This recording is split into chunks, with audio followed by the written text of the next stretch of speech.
Somewhere in a database of 500,000 genomes, a pattern was sitting quietly for years before anyone noticed what it meant.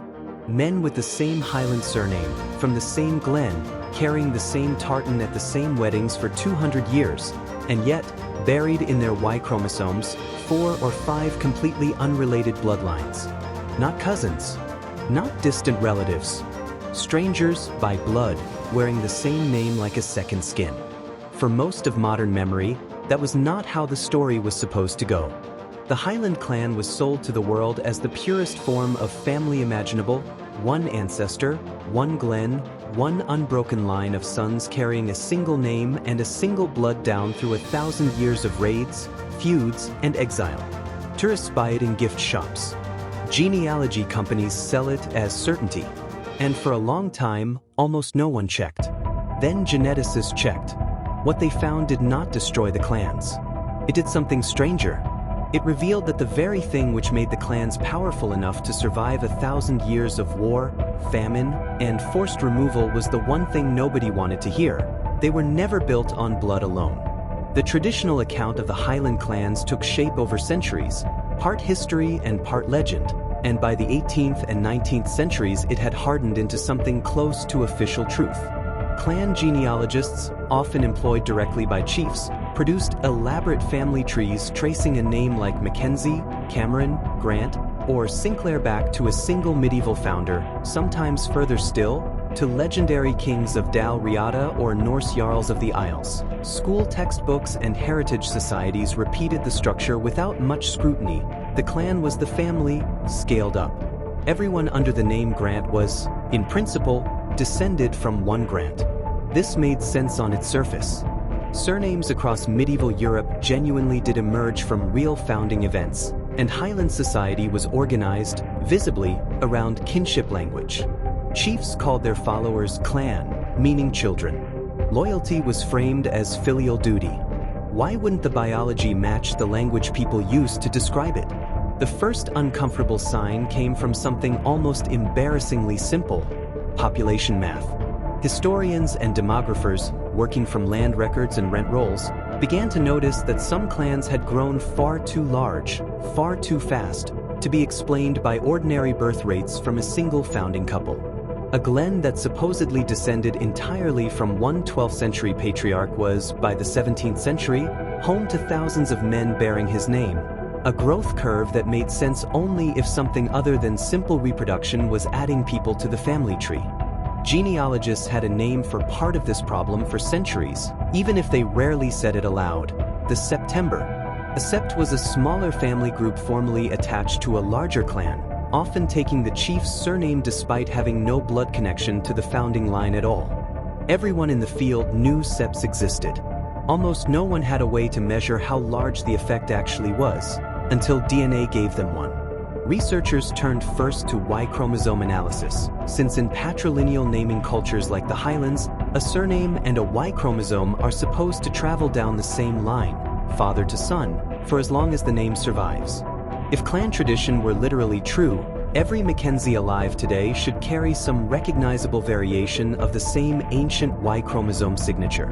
Later studies added autosomal genome analysis, which looks at inheritance from every ancestral line rather than only the paternal one, letting scientists detect broader population mixing: Pictish, Gaelic, Norse, Anglo-Norman, layered beneath the surname itself. Ancient DNA recovered from Highland and Hebridean burial sites gave researchers something even rarer: a direct genetic snapshot from the actual centuries when the clan system was forming, rather than only a guess built backward from modern descendants. What the Y chromosome data showed, project after project, was not one bloodline per surname. It was several, sometimes many, running in parallel under the same name for centuries. That was not a footnote. It was the whole story rewriting itself in front of them. The DNA did not simply confirm the family trees drawn up by clan genealogists 200 years earlier. In case after case, it split them apart, revealing that men who believed themselves to be 20th cousins through a shared founder were, genetically, no more related to each other than two strangers picked at random from opposite ends of Scotland. If you're the kind of person who finds it satisfying when a tidy story turns out to be more complicated than advertised, you'll probably want to stick around, because the explanation for this turns out to be more interesting than the myth it replaced. Researchers weighing the evidence generally point to 3 overlapping mechanisms, and the honest position is that all 3 likely operated at once, in different proportions in different glens. The first is formal adoption into the clan, historically described using terms like manrent or calp, legal and social arrangements in which unrelated families placed themselves under a chief's protection, took his surname, fought under his banner, and were, for all practical purposes, absorbed into clan identity without a single drop of shared ancestry. In unstable regions, under constant threat of raid or feud, this was not a rare exception. Some historians argue it may have been the primary engine of clan population growth, far outpacing simple births within a single bloodline. The second is defeat and incorporation. When one clan overpowered another, it was common for the losing group's tenants and lesser families to take the surname of the victors rather than face displacement, effectively erasing the genetic record of the original name while preserving a new, unrelated population underneath it. The third is something quieter and older, pre-existing regional populations, Pictish and Gaelic communities who had lived in the same glens for thousands of years before the clan system as we picture it ever solidified, simply absorbed the surname of whichever lordship rose to power around them, without ever having moved, married in, or shared blood with a founding figure from somewhere else entirely. The most consequential evidence came from large-scale British and Irish DNA surveys that combined tens of thousands of Y chromosome samples with genealogical documentation, cross-referenced against ancient genomes recovered from burial sites spanning the Pictish, Gaelic, and Viking Age periods in Scotland. What made this research different from earlier, smaller surname studies was sheer statistical power. With enough samples, researchers could distinguish a true founder lineage, a single Y chromosome signature genuinely overrepresented among surname holders, suggesting one real ancestor did leave an outsized genetic footprint, from a coincidental naming pattern with no shared ancestry underneath it at all. The results varied by name, which is itself telling. A small number of surnames did show a strong, dominant lineage, consistent with a single influential founder whose male descendants multiplied and spread.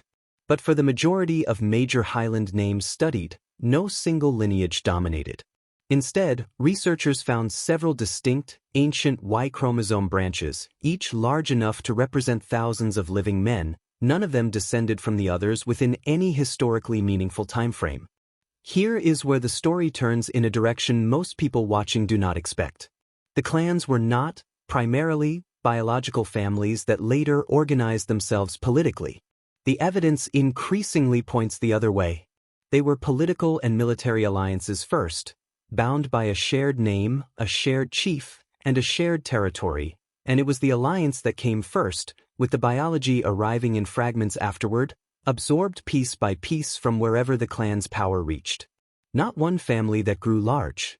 Many unrelated families that agreed, under pressure or by choice, to become one. The surprise here was never that clan populations were genetically mixed. Nearly every long-settled European population is, to some degree. The surprise was how central that mixing was to the system's success, not a flaw in the myth of clan purity, but the actual mechanism that let a handful of Highland surnames survive war, famine, and the forced emigrations of the clearances, while smaller, more genetically pure family lines quietly disappeared from the record altogether. The genome did not erase the Highland clans.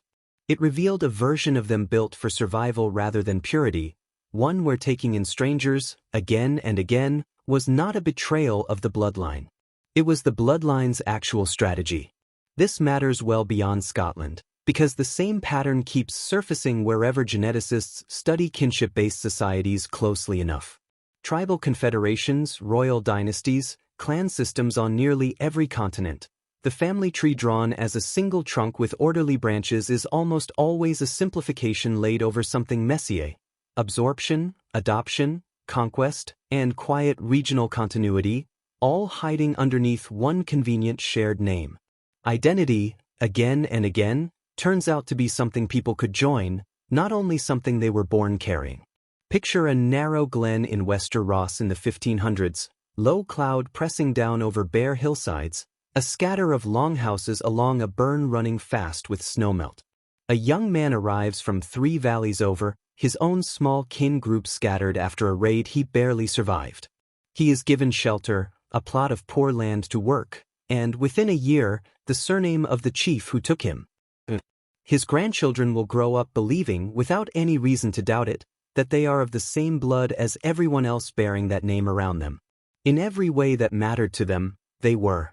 The genome, centuries later, would simply remember what the community itself had chosen to forget, that the story of one family was, from the very beginning, the story of several.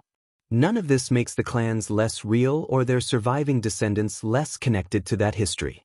If anything, it reframes the inheritance as more remarkable, not less. A name that outlasted 1,000 years of upheaval did not survive because one bloodline defended its purity from every outside influence.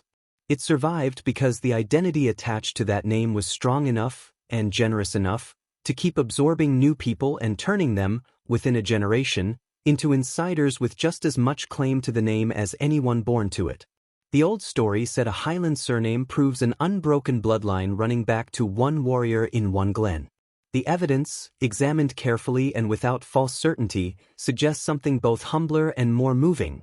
That surname is a record of everyone that bloodline ever took in, every refugee sheltered, every rival absorbed, every stranger who arrived with nothing and left descendants who would, centuries later, wear the same tartan and never think to ask where their blood had actually come from. The genetic map of the Highlands is still being redrawn with every new ancient genome recovered, and scientists remain appropriately cautious about turning any single surname into a clean genetic verdict. What the research offers instead is something more valuable than certainty, a reminder that the clans were never a fortress protecting one bloodline.